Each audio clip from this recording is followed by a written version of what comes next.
Vamos ao debate. Vou começar dessa vez com o Alessandro. Esse monitoramento com celular e tornozeleira eletrônica deve ajudar a reduzir casos de violência? Eu gosto de fazer as perguntas, né, de violência doméstica, mas são perguntas, às vezes, né, essa, por exemplo, aí é uma concordância quase, né, porque quando eu vi essa matéria, quando eu li essa matéria no fim de semana, eu achei incrível, porque a quantidade de nós, mulheres, né, hoje eu estou com 4 homens, mas nós, mulheres, muitas vezes, quando a quantidade de casos em que a gente está numa situação de vulnerabilidade tamanha, e a gente sangra e chora ao noticiar, por exemplo, recentemente, de uma mulher que foi esfaqueada pelo ex-companheiro, morta, que ele estava com tornozeleira eletrônica, é caótico para a gente. Olha, acho que a palavra que você utilizou, Lu, ela é perfeita. É incrível quando a gente vê essa notícia, a tentativa de utilizar tecnologia para tentar gerar proteção das mulheres, um problema que nós temos no Brasil, que é endêmico ou pandêmico, que é a violência, que é o abuso, que é a questão, né, de homens que agridem mulheres, que perseguem mulheres, que literalmente stalkeiam, né, fazem tudo que não deve e violam o direito das mulheres, assassinando e matando. E eu não estou exagerando aqui, eu sei que semana passada, sexta-feira, estive aqui, fiz uma frase também, talvez meio de efeito, dizendo do drama da sociedade brasileira, mas esse é um drama que a mulher brasileira vivencia todos os dias. Né? Talvez se a Gabriela estivesse aqui hoje também, mais uma vez, no grande debate, ela estivesse falando algo parecido com isso. E é uma medida importante? Muito importante, me parece bem interessante. Às vezes a gente até pensa, por que não fizeram antes? Então é uma pergunta que eu fiquei na cabeça, como ninguém pensou nisso antes? Por que não se pensou nisso antes? Isso tem a ver com política pública, isso tem a ver com construção da agenda, isso tem a ver com qualificação do Estado, tem a ver com qualificação das pessoas dentro do Estado, pensar política, buscar experiência nos outros países, por isso que a gente precisa, pelo menos, governos sérios para poder fazer esse tipo de construção. E o segundo, indo direto para a sua pergunta, Lu, como é que eu vou saber se isso vai dar certo? Não sabemos, a verdade é essa. Eles fizeram pela notícia, nós temos um projeto piloto, que foi utilizado acho que em 6 meses, se eu não me engano, e agora começa a ser implementado no Brasil. Logo, logo, é provável que nós tenhamos informações, coleta de informações. Estes dados e essas informações vão ser analisadas pelos técnicos, analisadas pelos políticos, e isso geralmente pode gerar aperfeiçoamentos com relação ao modelo que está estabelecido e, ao mesmo tempo, talvez uma ampliação dessa política em todos os municípios, em todos os estados, no âmbito nacional, para a gente ter uma proteção, tentar ter o mínimo, pelo menos, de proteção efetiva dos direitos e da vida das mulheres. Pois. Perfeito, subscrevo.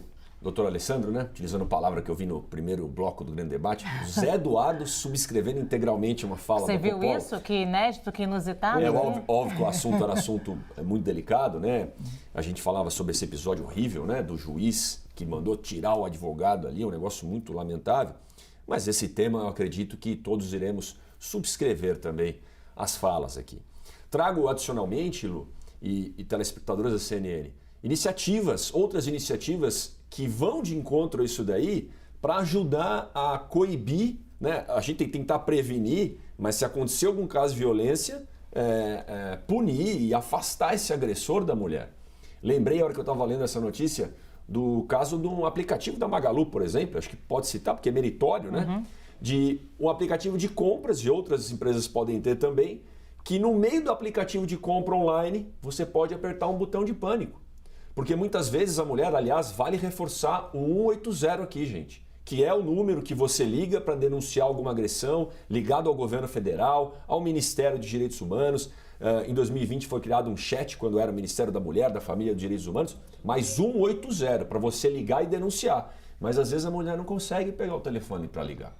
E aí vai fazer o quê? Então esse aplicativo, por exemplo, aperta um botão de pânico, já abre um chat direto com a autoridade. Lembro também de um caso recente que viralizou nas redes sociais da polícia de Santa Catarina. Não sei se vocês viram, depois joguem aí na internet. A mulher ligou para a polícia e o agressor estava perto dela. E ela falando assim, olha, eu quero um frete. Não, a senhora quer um frete aqui? Não é frete, aqui é a polícia.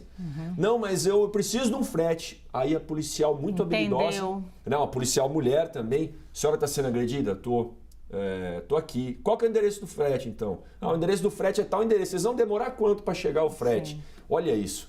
Então, eu acho que é uma união da sociedade. Essa medida vai ter os indicadores, né, se deu certo ou não, se ajudou, que seja espalhada por todo o país, assim como esses outros bons exemplos da Polícia de Santa Catarina nesse caso e de aplicativos de empresas e sociedade civil que podem ajudar também a prevenir para não acontecer e punir, né, salvar as mulheres de que algo mais grave aconteça com a vida delas.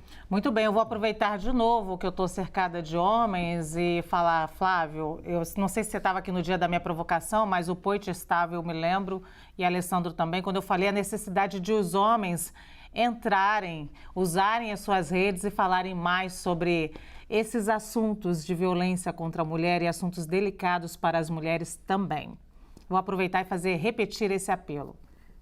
Sem dúvida nenhuma, Lu.